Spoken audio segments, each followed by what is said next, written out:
All right, well, hey everybody, it's Monday. I pray you're having a good day so far. I just wanted to come in on Monday and offer some reflections from our yesterday's message and some of the things that I keep mulling around in my head that may help you as we work through what it means to recalibrate our lives toward where God wants us to be as a people. And so, as yesterday we focused on worship, God, how we refocus and recalibrate our worship, specifically looking from Psalm 84. Now, it's one of those psalms I just love. It's a wonderful psalm. It reminds us of some deep truths there, and it started out by reminding us that worship begins with a deep longing for God. Worship is all about the presence of God, and not just it's not something that we come together and do. We don't just go through the motions. No, we enter into the presence of God. And so as we think about that really shapes everything that we're doing. It's not just that we're coming together. It's not that we're doing this or that for any specific reason other than this is how we draw near to God. And one of the beautiful things is in different cultures, that'll look different ways. If you have had an opportunity to go to a different culture, you'll see they worship in different ways. They have different patterns there that just reflect their experience of entering to the presence of God and coming to meet with Him. And so that's a good thing, but we have to acknowledge that we so quickly, so easily can fall into this trap, this rut. Hey, this is what we do. This is how we go about this. This is what happens next. This is what happens next. You can just almost go through the list there and end up in a position where you're going through the motions. And like I said, we're phoning it in.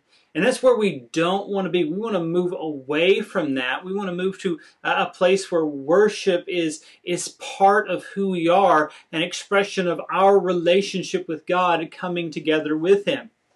And we saw that one of the things that we saw next was that God often revitalizes, often reshapes the way we come to Him in worship through pain.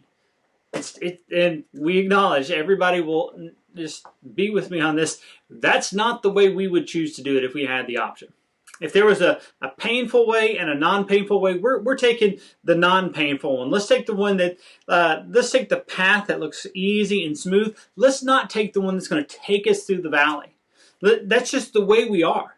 And that's not something that we have to kind of say, hey, you know what, I would really rather not. I mean, that's just the way it is. And so there's nothing to really be ashamed of there, but we have to understand that if God is moving and if God is doing something, we can trust Him in the middle of that pain, okay?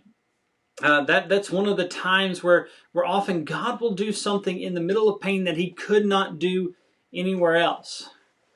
It's kind of like, your kids. There are things that you can tell your kids right now. Hey, don't do this because of this, right? You know, parents, you understand this. Like, okay, look, I can tell them this until I'm blue in the face. And they're just not going to get it. And so they're going to have to what? They're going to have to learn the hard way. We don't like doing that as a parent, but we know that there are certain things that our kids just can't learn. They won't learn until they go through it. And so that's a painful place to be. That's if we're honest, that's not where we really want to be, but that's the way it is. That's part of our humanness, right? We can be told something, but we won't know it until we go through it. And so that's part of our humanness there. And so as we look at the book of Psalms just over and over, I just want to invite you, just take a psalm. I guarantee you, you have over a 50% chance of coming across a psalm where there is a lot of pain. Somebody is pursuing somebody's life, something's going wrong. You'll hear, oh God, why this? And really they're songs of people in the midst of pain. And they're there because, well, God's leading them through it. And so that's not how we would like it to be, but that's how it is.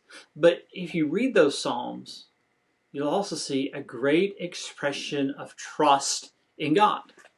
There's often oh Lord, why? This is happening, why? But I will trust in you. There's usually something pulled right back beyond that.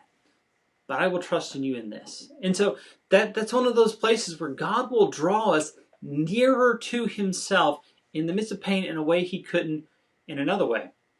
And we also see this in the New Testament. This is one of those times where we can sit back and say, you know what? We have this more than one place. Just think about 2 Corinthians 4:17, and where Paul says, and our light and momentary afflictions, our light and momentary troubles. Now, by the way, if you want to go back and look at what Paul considers light and momentary, I invite you to do that, because I guarantee you they are not what you would call light and momentary, okay? The things that he experienced, the things that he went through, go and read the book of Acts, specifically starting in chapter 10 to the end.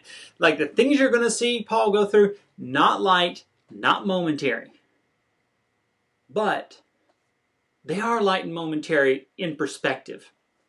They're light and they're momentary because when you put them next to eternity, a whole lifetime of pain can't possibly compare to 10,000 years in the presence of God. So that's why he can say light and momentary in comparison to eternity there. But he also says that our light and momentary troubles are producing that. All right, so just take that word. They're producing. They are working something in your life.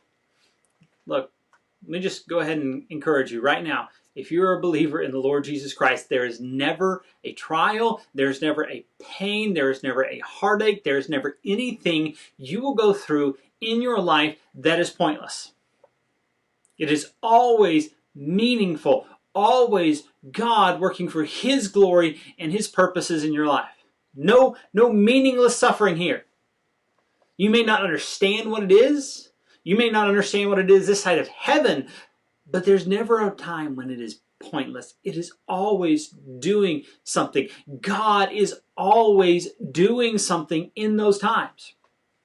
But look what he says. It is always producing for us an eternal weight of glory that far outweighs them all. And so this is an eternal weight of glory. He says, look, there's going to come a time when you close your eyes on this side of eternity, when everything else is gone, and you will open your eyes in the presence of Jesus, and you will say everything that I went through was totally worth it. Because in that moment, you're going to enter into his presence, and you're going to see his glory and appreciate it in a way you could not have otherwise. And it will fill you, and everything you've gone through, you'll say, totally worth it.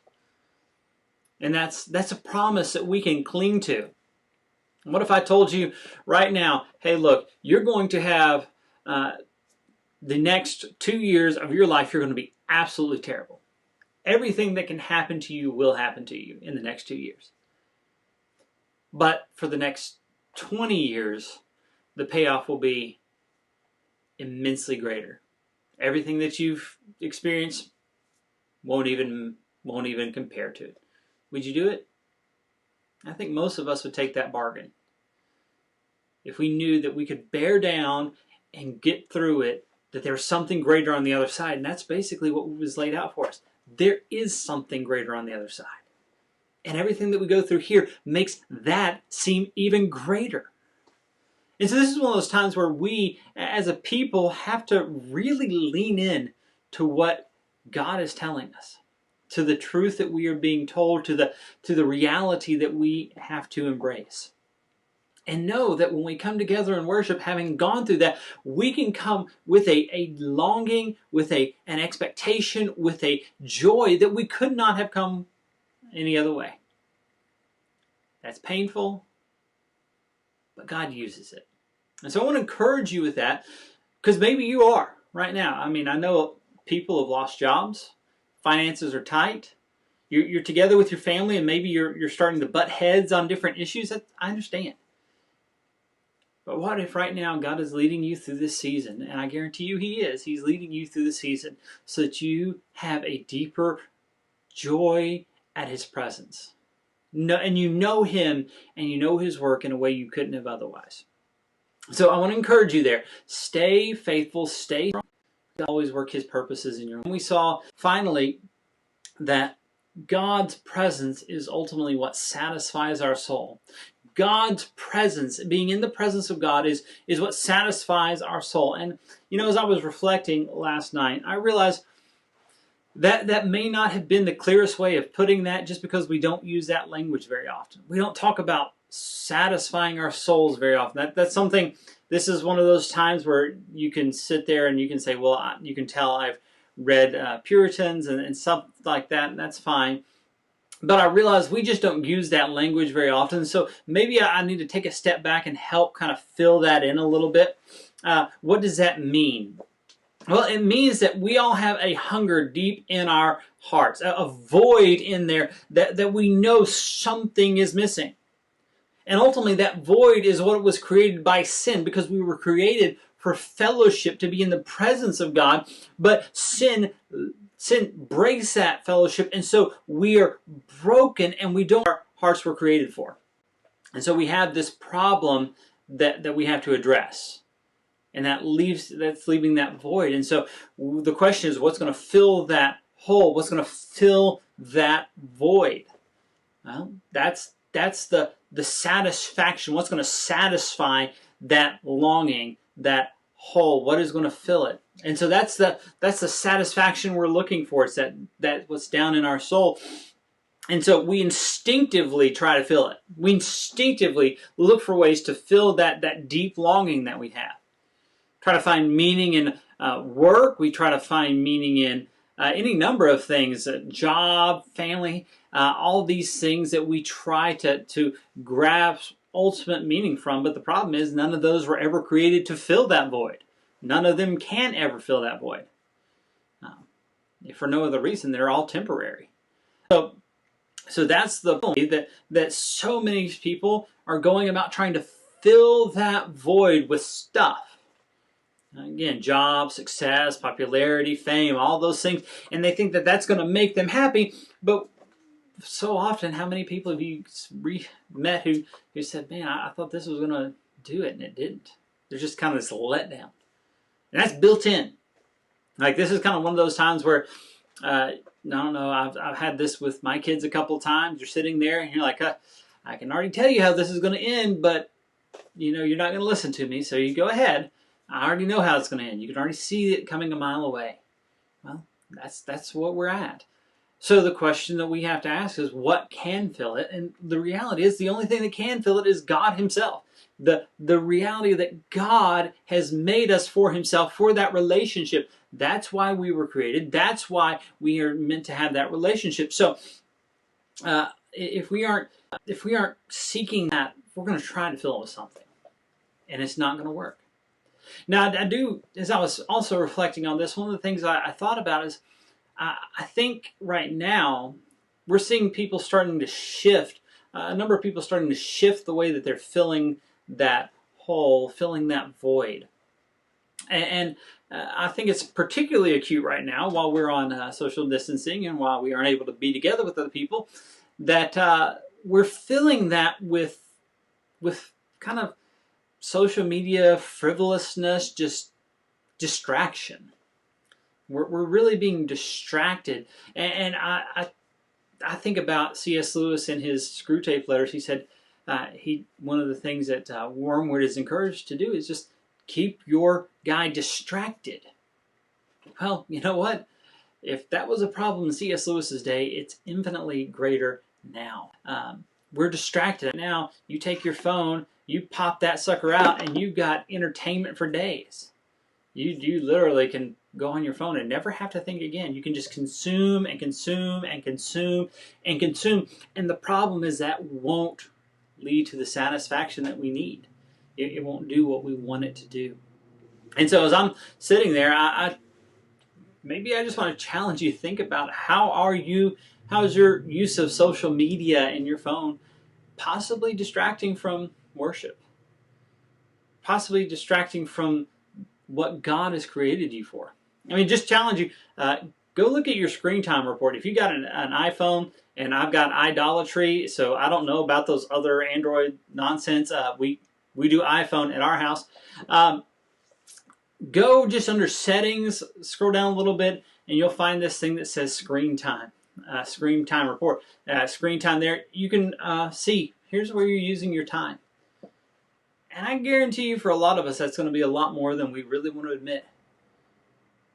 What does it say about us that maybe we're spending hours a day scrolling through Facebook, Twitter, Instagram?